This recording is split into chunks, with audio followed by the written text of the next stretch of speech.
Wewe katika hiyo chama yako umetuambia ati chama yako ni ya kusikiza ground.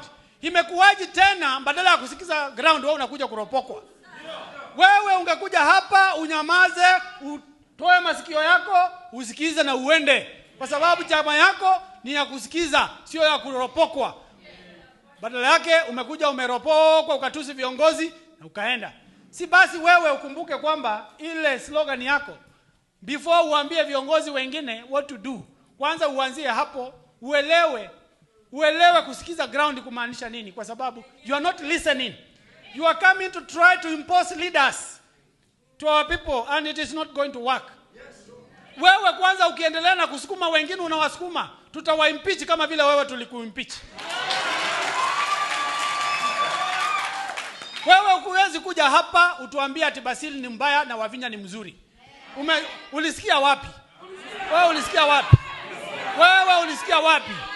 Wewe badala ya kusikia kusikiza ground unakuja kutuambia ati huyu ni sawa, huyu si sawa. Wewe unafikiria hatujui? Ati wewe unaenda ati unalipwa pesa na unapewa karatasi. Wewe umekuwa kama priest. Ati priest, unajua priest anapeangwa karatasi ya maombi. Ukiweka sandaka unaandika maombi yenye unataka. Ati sasa wewe Gachagua nowadays umekuwa unalipwa pesa, unaandikiwa ile kitu utaenda kusema. Ati wewe uniseme. Utasema viongozi na tutawafukuza wakiwa wabaya. Utasema viongozi wengine vibaya na tutawachagua kwa sababu ni wazuri kama Basili. Yeah.